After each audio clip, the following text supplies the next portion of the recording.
ಬರ್ಲಾ ಊಟ ಮಾಡೋಣ? ಊಟನಾ? ಇದೇ ನನ್ನ ಊಟ ಅಂದಮೇಲೆ. ಯಾಕೋ? ರಾತ್ರಿ ಹೊತ್ತು ಊಟ ಮಾಡಬಾರ್ದು ಭರತ, ಬರೀ ಹಣ್ಣು ತಿನ್ಬಿಟ್ಟು ಮಲ್ಕೋಬೇಕು. ಏನ್ ಖುಷಿಗೆ? ಸಣ್ಣ ಆಗ್ಬೇಕು ಅಂದ್ರೆ ಹಂಗೆ ಮಾಡ್ಬೇಕು. ಕರ್ಮಕಾಂಡ. ಈ ರಾತ್ರಿ ಹೊತ್ತು ಊಟ ಬಿಟ್ಬಿಟ್ಟು ಬರೀ ಹಣ್ಣು ತಿಂತೀವಿ ಅದರಿಂದ ವೆಯ್ಟ್ ಲಾಸ್ ಆಗುತ್ತೆ ಅಂತ ಅನ್ಕೊಂತಾರಲ್ಲ, ಅದು ದೊಡ್ಡ ಮೂರ್ಖತನ. ನೋಡಿ, ಹಣ್ಣಲ್ಲಿ ಬಂದ್ಬಿಟ್ಟು ಫೈಬರ್ ಇರುತ್ತೆ, ಮತ್ತು ಫ್ರೂಟ್ ಶುಗರ್ ಫ್ರಕ್ಟೋಸ್ ಇರುತ್ತೆ, ಮತ್ತು ಅದರ ಜೊತೆಗೆ ನೀರಿನ ಅಂಶ ಇರುತ್ತೆ, ಪ್ಲಸ್ ವಿಟಮಿನ್ಸ್ ಮತ್ತು ಮಿನರಲ್ಸ್ ಇರುತ್ತೆ. ಈ ಫೈಬರ್ ನಮ್ಗೆ ಅವಶ್ಯಕತೆ ಇದೆ, ನೀರಿನ ಅಂಶ ಅವಶ್ಯಕತೆ ಇದೆ, ಆದರೆ ಈ ಫ್ರಕ್ಟೋಸು ರಾತ್ರಿ ಹೊತ್ತು ಅವಶ್ಯಕತೆ ಇಲ್ಲ.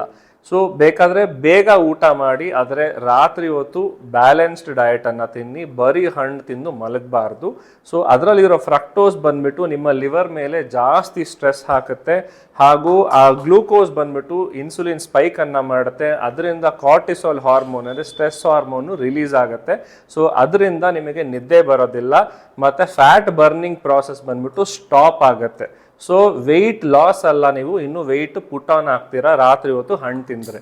ಹಣ್ಣು ತಿನ್ನೋದಕ್ಕೆ ಬೆಸ್ಟ್ ಟೈಮ್ ಬಂದ್ಬಿಟ್ಟು in between meals, especially between breakfast and lunch ಆಗಿರ್ಬೋದು, ಇಲ್ಲ ಬ್ರೇಕ್ಫಾಸ್ಟ್ಗೆ ಕೂಡ ತಿನ್ಬೋದು. ಆದರೆ ರಾತ್ರಿ ಹೊತ್ತು ಹಣ್ಣು ತಿನ್ನೋದನ್ನು ನಿಲ್ಲಿಸಿ, ಎಸ್ಪೆಷಲಿ ಮೀಲ್ ರೀಪ್ಲೇಸ್ಮೆಂಟ್ ಮಾತ್ರ ಆಗಲೇಬಾರ್ದು.